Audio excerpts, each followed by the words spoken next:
할렐루야. 우리가 지난주까지 요한복음 17장 예수님의 마지막 기도였던 대제사장적인 기도를 통하여서 4주간 동안 말씀을 나누었습니다. 교회가 무엇을 해야 되는지, 예수님은 십자가를 앞두고 세워질 교회가, 또 그것을 담당해야 될 제자들이 어떻게 해야 될지를 기도 가운데 말씀해 주셨습니다. 교회는 예배하고, 또 성도의 아름다운 교제 속에 전도하고 선교하고, 그리고 또 우리에게 맡겨진 그 모든 일들을 청지기적인 그런 마음을 가지고 헌신하고 봉사해야 한다라고 우리는 예수님의 기도를 통하여서 함께 살펴보았습니다. 오늘부터 이 찬양 예배를 통하여서 여러분들과 함께 새로운 말씀을 나눌 건데, 한 10주 정도 쭉 나눌 겁니다. 큰 제목은 예수님의 장소. 예수님의 장소. 여러분, 우리가 복음서를 쭉 읽다 보면 예수님의 사역은요, 언제나 어떤 장소에서 이루어집니다. 갈릴리 바닷가에서 어떤 일이 있었습니까? 예수님의 제자를 부르셨어요. 또 산에 올라가셔서는 하나님의 나라를 가르치시고, 또 그들에게 하나님의 백성으로서 어떻게 살아가야 돼, 산상수훈의 말씀을 산에서 가르쳐 주셨습니다. 또 광야에서는 예수님이 시험을 당하셨죠. 그리고 집에 들어와서는 죄인들을 용납하고 그 죄인들과 함께 식사하고, 또 성전에서는 어떤 일이 있었습니까? 성전을 깨끗하게 하시기 위하여 상을 뒤엎고 장사하는 자들을 다 내쫓고, 여러분, 그러면서 성전에서 하나님을 향한 참된 예배가 무엇인가를 성전에서 예수님은 가르쳐 주셨습니다. 그리고 골고다에서는 우리를 위하여 십자가에 못 박혀 죽으셨고, 또 빈 무덤에서는 우리 예수님이 죽음을 이기시고 부활의 능력을 우리 가운데 나타내 주셨습니다. 여러분, 이처럼 예수님의 사역은 단순한 장소의 이동, 장소가 바뀌는 것으로 끝나는 것이 아닙니다. 그 장소마다 하나님께서 우리에게 주시고자 하시는 중요한 구원의 메시지가 그 장소마다 분명하게 있다는 겁니다. 그래서 앞으로 예수님의 장소라는 이 큰 제목 속에 예수님이 지나가셨던 그 특별한 장소들을 하나하나 따라가 보면서 그 장소에서 우리 예수님이 어떤 일을 하셨는지, 그리고 그 장소에서 하나님의 나라를 어떻게 드러나셨는지 오늘 우리가 함께 살펴보려고 합니다. 오늘 첫 번째 시간입니다. 요단강에 대해서 우리가 함께 살펴보려고 합니다. 지도를 한번 보실까요? 여러분, 지도를 보면 요단강이 어디에 있는지를 여러분들이 좀 아셨으면 좋겠는데요. 요단강은 오늘 요단강을 보면 이제 예수님이 갈릴리에서 이제 요단강으로 왔다, 그렇게 말씀을 하고 있는데, 지금 갈릴리 바다가 저 위에 있는 게 갈릴리 바다입니다. 거기서 쭉 이제 물줄기로 내려오는 게 요단강입니다. 그리고 이 벌레같이 쭉 길쭉하게 생긴 파란, 거기가 여러분 잘 아는 사해 바다입니다. 여러분, 오늘 요 지도를 잘 살피면서 요단강은 갈릴리에서 쭉 내려오는 그 강줄기, 그게 요단강이라는 거, 장소를 여러분들이 먼저 알고 함께 말씀을 나누었으면 좋겠고, 이 요단강은 예수님의 공적인 사역에 있어서 제일 첫 출발점이 바로 이 요단강이라고 할 수 있습니다. 여러분, 갈릴리에서 오신 그 예수님께서 요단강에서 어떤 일이 있었느냐? 바로 세례 요한에게서 세례를 받으셨습니다. 여러분, 얼핏 보면 나도 세례를 받았는데, 여러분, 세례를 받는 것은 어찌 보면 평범한 그러한 모습처럼 보여집니다. 그러나 여러분, 예수님이 세례를 받았다는 그 사건 속에서는 어찌 보면 예수님의 사역 전체를 이해하는 데 있어서 아주 중요한 열쇠가 예수님의 세례에 담겨져 있습니다. 왜냐하면 죄가 없으신 예수님께서, 누가요? 죄가 없으신 예수님께서 죄인들이 받아야 될 세례를 받았다는 거예요. 왜 예수님의 사역이 요단강에서 시작을 되었느냐? 여러분, 그것은 하나님께서 이 첫 장면을 통하여서 예수님이 어떤 분이신가를 우리에게 분명하게 보여주고 있는 겁니다. 오늘 요단강에서 시작된 이 예수님의 사역을 함께 바라보면서 예수님은 어떤 구원자로 우리 가운데 오셨는지 여러분 함께 살펴보면서 그 주님의 은혜가, 구원의 은혜가 여러분 가운데 넘치시기를 주님의 이름으로 축복합니다. 첫 번째로, 예수님은 죄인과 함께 하시는 하나님이십니다. 여러분, 예수님께서 공생애를 시작하시면서 가장 먼저 찾아오신 곳이 바로 요단강입니다. 그 요단강에 세례 요한이 있었습니다. 세례 요한은 그 요단강에서 회개의 세례를 베풀었습니다. 회개하라, 천국이 가까웠다 그러면서 이 이스라엘 백성들에게 세례를, 천국을 외쳤습니다. 그래서 그곳에서 자기의 죄를 깨닫고 회개하기 위하여 이 세례 요한 앞으로 나왔던 수많은 사람들이 있었습니다. 바리새인들이 있었고, 또 세리들도 있었고, 군인들도 있었고, 그냥 평범한 백성들도 있었습니다. 여러분, 이들이 요단강에 나온 이유가 뭐냐? 하나님 앞에 자기 자신의 죄를 인정하고 회개의 세례를 받기 위하여, 죄로부터 깨끗해지기 위하여서 그들은 나와서 이 요단강에서 세례를 받았던 겁니다. 그런데 바로 그 자리에 누가 오셨느냐? 예수님께서 오신 거예요. 그러자 세례 요한이 그 예수님을 보는 순간, 오늘 14절 말씀 속에 뭐라고 말씀합니까? 내가 당신에게 세례를 받아야 할 터인데 어찌 당신이 내게 옵니까? 여러분, 이 세례 요한은 예수님이 누군지를 이미 알고 있는 거예요.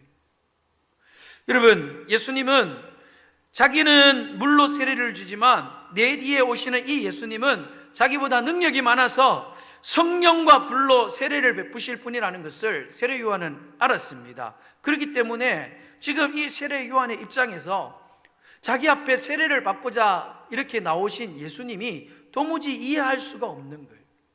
여러분, 세례는요, 회개의 세례는요, 죄인이 받는 세례입니다. 여러분, 우리가 받는 세례는 회개의 세례예요. 여러분, 죄를 자복하고 하나님께로 돌아오겠다는 결단의 표시가 회개의 세례입니다. 여러분, 오늘 예수님이 그 세례를 받으려고 하는 거예요. 여러분, 여기에는 복음의 놀라운 그런 시작이 있습니다. 예수님은 어찌 보면 죄인들과 거리가 먼 분이에요.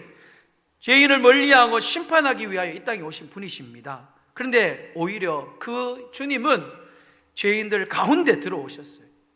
죄인들이 서 있는, 세례받기를 원하는 그 자리에 우리 예수님도 함께 서 계셨다는 겁니다. 여러분, 이것이 바로 하나님께서 저와 여러분을 구원하는 구원의 방식이라는 거예요.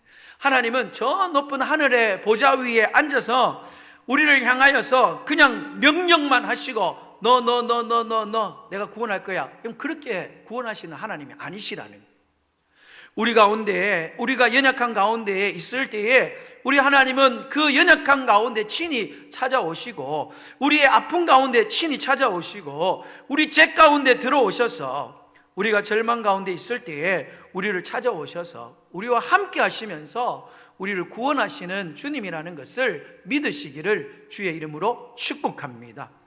예수님께서 죄인들과 함께 요단강에 서 계신다는 그 사실은 앞으로 예수님께서 우리를 위하여 어떤 일들을 하실지를 미리 보여주시는 거예요. 예수님은 죄를 지으신 분이 아닙니다.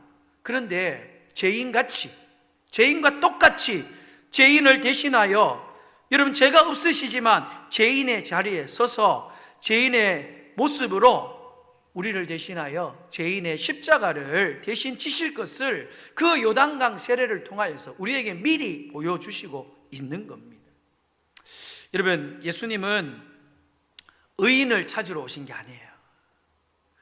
예수님은 자신의 죄를 인정하는 사람을 찾아오셨고, 또 상한 마음을 가진 사람들을 찾아오셨고, 또 인생의 실패와 넘어지고 또 인생의 무게로 지쳐있는 그런 사람들을 찾아오신 주님이셨습니다. 여러분, 오늘 우리가 하나님께로 올라간 결과로 우리가 구원을 받는 것이 아니라 우리 하나님이 우리에게로 내려오신 그 은혜로 우리가 구원받는다는 사실을 여러분 기억하시고, 죄인과 함께 하시는 예수님, 그분이 우리의 구원자이심을 믿으시기를 주님의 이름으로 축복합니다.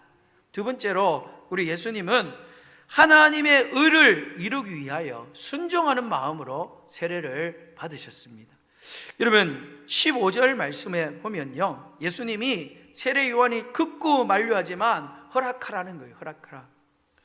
우리가 이같이 해야만 모든 의를 이루게 될 것이 합당하다, 그렇게 말씀했어요. 여러분 어찌 보면 이 본문의 말씀 중에 가장 중요한 말씀 가운데 하나입니다. 예수님이 뭐라고 했습니까? 모든 의라고 그렇게 말씀했어요. 여기서 모든 의는 율법을 잘 지키는 의미를 말하는 게 아니에요. 하나님께서 계획하신 그 구원의 뜻을 온전히 이루는 것을 말하고 있는 겁니다. 여러분 예수님은 하나님의 구원 계획에 기꺼이 순종하기 위하여서, 여러분 죄인이 아니지만 우리 예수님께서 세례를 받으신 겁니다. 여러분 세례는 죄인이 받는 겁니다. 회개하고 하나님께로 돌아오겠다라는 그런 표시예요. 그런데 죄가 없으신 이 예수님께서 죄를 회개하고 세례를 받는 것은 다른 게 아니에요. 죄인들을 대신하여 구원자로 서기 위하여서 하나님께서 정해놓으신 그 구원의 의를 이루기 위하여서 우리 주님은 철저하게 아버지 뜻에 순종하는 마음으로 그 세례의 길을 걸어가신 겁니다. 여러분 우리를 구원하려는 하나님의 뜻, 우리를 구원하려고 하는 그 하나님의 구원의 계획이 바로 예수님의 대속의 사역 속에 시작된 겁니다. 여러분 예수님은 이 땅에 오셔서 수많은 병자들을 고치셨어요. 귀신들도 내어 쫓으셨어요. 그리고 하나님의 나라로 선포하셨습니다. 그런데 그 모든 사역은 결국 한 곳을 향하여 나가고 있는데 그건 바로 십자가예요. 여러분 요단강에서 받으신 그 세례가 바로 십자가를 향한 예수님의 첫 발걸음이었다는 사실을 여러분들이 꼭 기억하시기를 주님의 이름으로 축원합니다. 예수님은요 하나님의 뜻 앞에 조금도 물러서지 않았습니다. 끝까지 순종했다는 거예요. 우리의 구원이 바로 그 예수님의 순종 위에 세워졌다는 것을 여러분 기억하시고, 오늘 우리도 우리의 공로나 우리의 행위를 의지하지 말고 우리도 오직 하나님의 뜻에 온전히 순종하신 그 예수 그리스도를 믿는 믿음으로 우리의 구원을 완전하게 완성시켜 나가는 여러분 모두가 되시기를 주님의 이름으로 축복합니다. 마지막 세 번째로 예수님은 하나님의 사랑받는 아들이심을 우리에게 보여주셨습니다. 여러분 오늘 예수님께서 세례를 받고자 물에서 올라오시자 놀라운 장면이 펼쳐집니다. 오늘 16절 17절 말씀이에요. 하늘이 열리고 하늘의 성령이 비둘기같이 내려 자기 위에 임하심을 보시더니 하늘로부터 소리가 있어 말씀하시되 이는 내 사랑하는 아들이요 내 기뻐하는 자라 하시니라 그랬습니다. 여러분 이 장면에 성경에서 어찌 보면 삼위일체 하나님을 가장 아름답게 나타내는 장면 중에 하나가 바로 예수님이 세례를 받으시고 올라오실 때에 일어났던 일들이에요. 여러분 한번 생각해 보세요. 성자 예수님이 요단강에 이제 서 계십니다. 세례를 받습니다. 그리고 성령 하나님이 세례를 받고 올라오실 때에 비둘기같이 그 성자 예수님의 머리 위에 임하십니다. 그리고 성부 하나님은 하늘에서 하늘이 열리고 그 성부 하나님의 음성이 들리는 거예요. 여러분 하나님께서 예수님에게 들려줬던 음성이 뭡니까? 한번 따라해 봅시다. 이는 내 사랑하는 아들이요 내 기뻐하는 자라 그랬어요. 이런 마태복음이나 누가복음에는 더 직접적으로 너는 내 사랑하는 아들이고 내가 너를 기뻐한다, 그렇게 하나님이 직접 세례를 받는 예수님을 향하여서 이렇게 말씀해 주셨습니다. 예수님의 공생의 시작은요 바로 이런 하나님의 놀라운 선언으로부터 시작되는 겁니다. 하나님께서 예수님에게 사명을 주면서 앞으로 잘해라, 끝까지 충성해라, 많은 사람들을 구원해라, 여러분 그렇게 말씀하지 않았어요. 하나님은 예수님에게 사랑의 선언을 하셨습니다. 너는 내 사랑하는 아들이다. 여러분 예수님은 이 음성을 들었기 때문에 이제 더 이상 자기의 존재를 누군가에게 증명할 필요가 없는 겁니다. 사람들은 박수와 인정을 통해서 어떻게든 내 가치, 내 존재를 확인하려고 합니다. 그러나 예수님에게는 이제 더 이상 그런 게 필요가 없는 거예요. 여러분 광야에서 사탄이 시험을 할 때에 우리 예수님은 전혀 흔들리지 않았습니다. 왜냐하면 사탄은 계속해서 뭐라고 말씀합니까? 네가 하나님의 아들이거든 이 돌을 떡으로 만들어라. 네가 진짜 하나님의 아들이면 돌을 떡으로 만들어라. 네가 진짜 하나님의 아들이라면 성전 꼭대기 그 높은 데서 뛰어내려 보아라. 사단은 계속해서 예수님을 네가 진짜 하나님의 아들이라면 그렇게 전제를 붙입니다. 우리 예수님은 여러분 절대로 자기의 능력이나 자기의 힘으로 자기를 증명할 필요가 없는 거예요. 이미 하나님께서 세례를 받고 올라오실 때에 예수님에게 너는 내 사랑하는 아들이고 내가 너를 기뻐한다고 예수님에 대한 증명을 다 하셨다는 거예요. 여러분, 이미 우리들도 마찬가지. 우리는 하나님의 형상으로 지음받은 존재입니다. 하나님이 우리를 창조하시고 우리를 사랑하시고 우리와 함께 하신다라고 오늘 우리를 하나님의 사랑하는 그런 자녀로 우리를 그렇게 인정해 주셨습니다. 여러분, 이 마음을 여러분 가지면서 우리가 세상 속에 굳이 나를 증명할 필요가 없다는 거예요. 내 스스로 여러분 증명할 필요가 없다는 거예요. 꼭 성공해야만 인정받는 게 아니라는 겁니다. 오늘 여러분 스스로가 나는 하나님의 사랑받는 자녀요, 하나님이 나를 그렇게 하나님의 백성으로 인쳐주셨음을 여러분 기억하시면서 오늘 이 요단강에서 세례를 받으시고 또 자기에게 들려주신 그 음성을 듣는 그 주님처럼 우리를 향한 하나님의 사랑의 음성을 들을 수 있는 여러분 모두가 되시기를 주님의 이름으로 축원합니다. 예수님께서 우리를 위하여 십자가를 지신 이유는 뭐냐? 바로 죄인으로 인하여 하나님의 자녀였지만 하나님의 자녀라는 것을 잊어버리고 살아가는 우리 자신을, 죄인된 우리 자신을 회복시키기 위하여서 다시 한번 너는 내 사랑하는 자녀다라는 그 말을 하나님으로부터 듣게 하기 위하여서 우리 예수님은 십자가를 지신 겁니다. 여러분, 요단강에서 시작된 예수님의 사역은 우리에게 세 가지의 진리를 보여주고 있습니다. 첫 번째, 예수님은 죄인과 함께 하시는 하나님이십니다. 우리 예수님은 하나님의 의를 이루기 위하여 끝까지 순종하신 구원자이십니다. 그리고 예수님은 하나님의 사랑받는 자녀이시며 우리도 그 사랑 안에 지금 초대하시는 분이 바로 우리 예수님이십니다. 우리는 세상 속에서 끊임없이 내 자신을 증명하려고 애쓰는 사람이 아니라 이제부터는 나는 하나님의 사랑을 받은 자녀로답게 여러분 그 사랑을 기억하시면서 오늘 여러분의 삶이 하나님 앞에 가장 큰 기쁨이 되고 또 하나님 주시는 진정한 평안을 마음껏 누리면서 살아가는 여러분 모두가 되시기를 주님의 이름으로 축복합니다. 축복합니다. 기도하겠습니다. 사랑과 은혜가 풍성하신 하나님 아버지, 오늘 말씀을 통하여서 요단강에서 시작된 예수님의 사역을 바라보게 하시니 감사하고 감사합니다.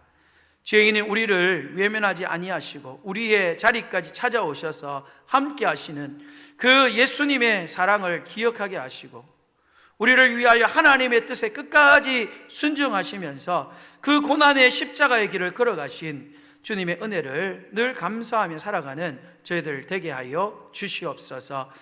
예수님이 들었던 내 사랑하는 아들이요 내 기뻐하는 자라는 이 하나님의 음성을 우리도 듣게 하여 주시고 또 그 음성으로 통하여 하나님 주시는 사랑 안에 날마다 기쁨과 평안을 누리면서 살아가게 하여 주시옵소서.